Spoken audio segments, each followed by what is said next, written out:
ओम नमस्ते जी। 36वीं श्रव्य कणिका ऋग्वेदादि भाष्य भूमिका महर्षि दयानंद सरस्वती द्वारा लिखित इस ग्रंथ पर भूमिका भास्कर नाम से स्वामी विद्यानंद जी ने विस्तृत व्याख्या लिखी है, जिसकी अवतरणिका में हम बता रहे थे कि वेदों में आख्यान जो आए हैं वे कपोल कल्पित हैं। बाद में लोगों ने अपने अपने ग्रंथों में लिख लिए कपोल कल्पनाएं करके और उसका वेदों से संबंध जोड़ दिया, परंतु वास्तव में वे सृष्टि क्रम के अंदर बताए हुए बातों का अलंकारिक और रूपक रूप में वर्णन था। तो इसकी चर्चा हम गत श्रव्य कणिकाओं से कर रहे हैं आपके समक्ष। आगे बात आती है कि ऋग्वेद 8:19-36 को आधार बनाकर लिखे गए बृहद देवता के आख्यान के अनुसार पुरुकुत्स का पुत्र त्रयोदस्यु काण्व पुत्र सोभरी के भीख मांगने पर अपनी 50 कन्याएं एक साथ दान कर देता है। सोभरी कन्याओं की इस पलटन और दहेज सामग्री को साथ लेकर अपने घर जाता है। घर जाकर वह ऋग्वेद के इसी सूक्त के द्वारा त्रयोदस्यु की दान स्तुति और बुढ़ापे में एक साथ इतनी स्त्रियां पा जाने के कारण इंद्र की स्तुति करता है।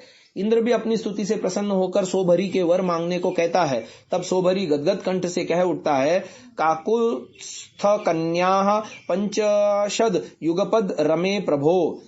इसी प्रकार अनेक मंत्र दृष्टा ऋषियों के चरित्र पर इन आख्यानों द्वारा जितने भी कलंक पोते गए हैं वे सब पूर्वोक्त 3 वर्गों के अंतर्गत आ जाते हैं। इसी प्रकार की गाथाएं वैदिक देवताओं के नाम पर भी गढ़ी गई हैं। वैदिक युग के ऋषियों के चरित्र से संबंधित ये कथाएं यदि वास्तविक घटनाएं होती तो अपने अतीत पर गर्व करना तो दूर रहा, हम सभ्य संसार के सामने सिर भी न उठा पाते।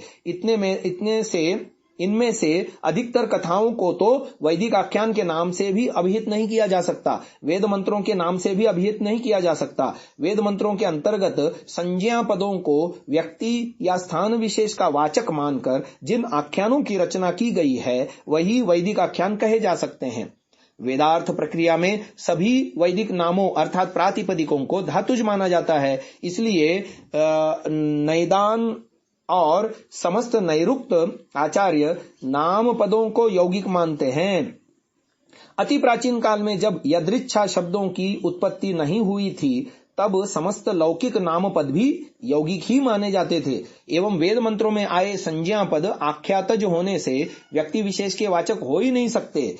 उनका अर्थ यौगिक अर्थात धातु अर्थ के अनुकूल करना ही युक्ति संगत होगा। ऐतिहासिक व्यक्तियों तथा भौगोलिक स्थानों के नाम अलग अलग भले पड़े ही इतिहास का भ्रम उत्पन्न कर सकते हैं, परंतु जब उन्हें संदर्भ अंतर्गत पूर्वापर संबंधों से परस्पर जोड़कर उनमें सामंजस्य करने की चेष्टा की जाती है तो ऐतिहासिक तथ्यों के विपरीत होने से उनकी तथा कथित ऐतिहासिकता तत्काल लुप्त हो जाती है।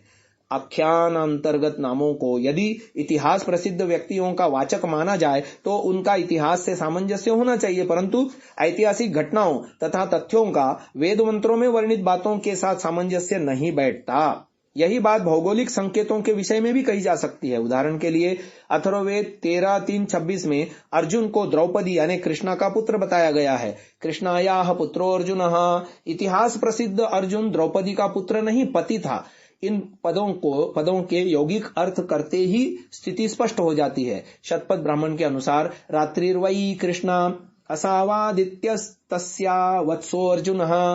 कृष्णा नाम रात्रि का है और उस रात्रि से उत्पन्न होने के कारण आदित्य अथवा दिन अर्जुन उसका पुत्र हुआ।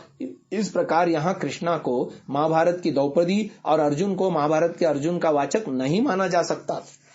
दूसरी बात आती है ऋग्वेद 6:9-1 में यह कहा गया, अहश्च कृष्ण महर्जुनंच।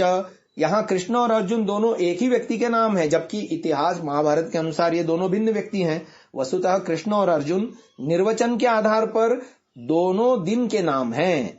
तीसरी बात है यजुर्वेद 23वें अध्याय का 18वां मंत्र। इसमें अंबा, अंबिका और अंबालिका तीनों नामों को एक साथ देखते ही कह दिया जाता है कि ये तीनों वही लड़कियां हैं जिन्हें भीष्म पितामह भगा कर ले गए थे, किंतु महाभारत में इन्हें काशीराज की कन्याएं लिखा है, जबकि यजुर्वेद के उक्त मंत्र में उन्हें काम्पिल वासिनी बताया है। वस्तुतः वे शब्द माता, दादी और परदादी के वाचक हैं अथवा यजुर्वेद 12:76 एवं 3:57 तथा आयुर्वेद के अनुसार औषधियों के नाम हैं। चौथी बात है ऋग्वेद के प्रथम कांड में 24वें सूक्त में 12वां और 13वां मंत्रों में शुनहशेप ऋषि और राजा हरिश्चंद्र की कहानी बताई जाती है। इस लंबी चौड़ी कहानी में अनेक व्यक्तियों के नाम आते हैं, जबकि उक्त मंत्रों में एक शुनहशेप शब्द को छोड़कर अन्य किसी व्यक्ति के नाम का संकेत तक नहीं। पांचवा प्रसंग है देवापी और शंतनु की कथा को लेकर विदेशी तथा कतिपय भारतीय विद्वानों को भी उनके ऐतिहासिक व्यक्ति होने का भ्रम हुआ है। ऐतिहासिक शंतनु का संस्कारिक मूल नाम महाभिष था।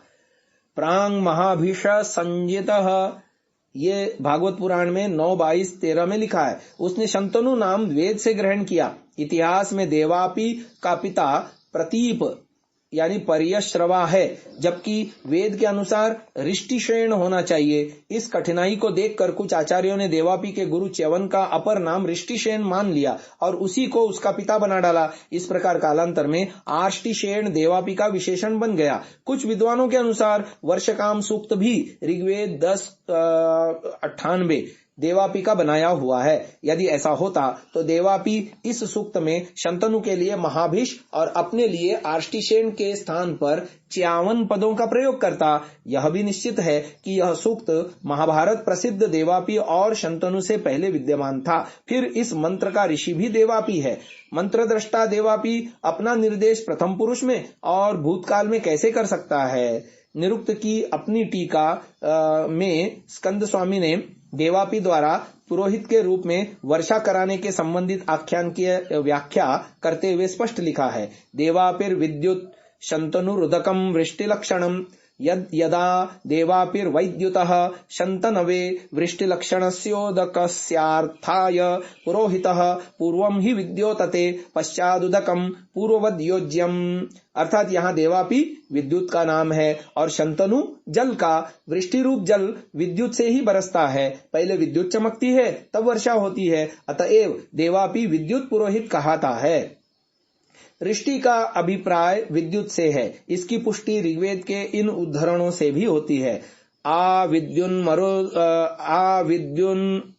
मद्भिर्मरुतः स्वर्कैरथेभियति ऋष्टिमद्भिरश्वपर्णैः को वोऽन्तर्मरुत ऋष्टिर्विद्युतो रेजति य ऋज्वा ऋष्टि विद्युतः कवयः सन्ति वेदसः।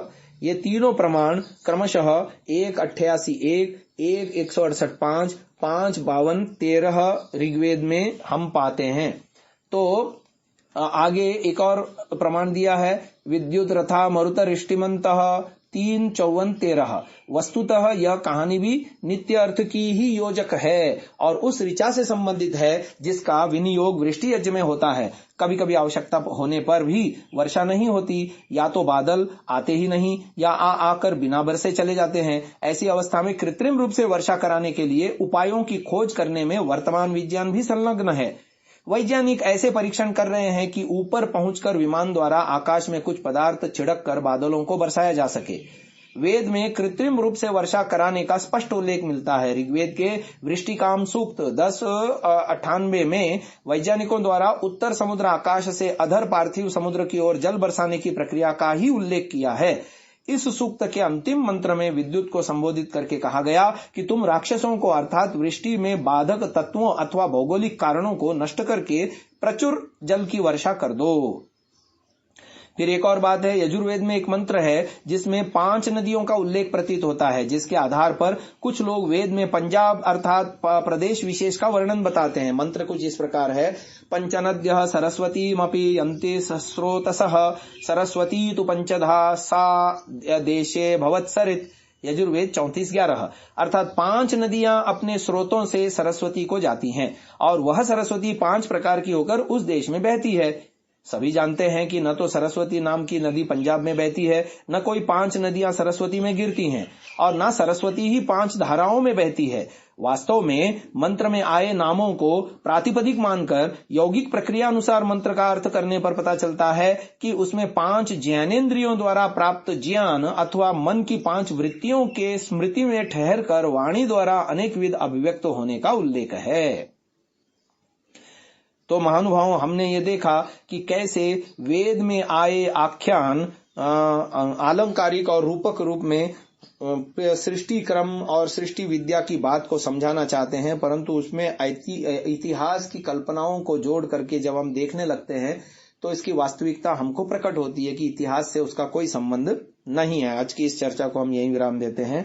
ओम।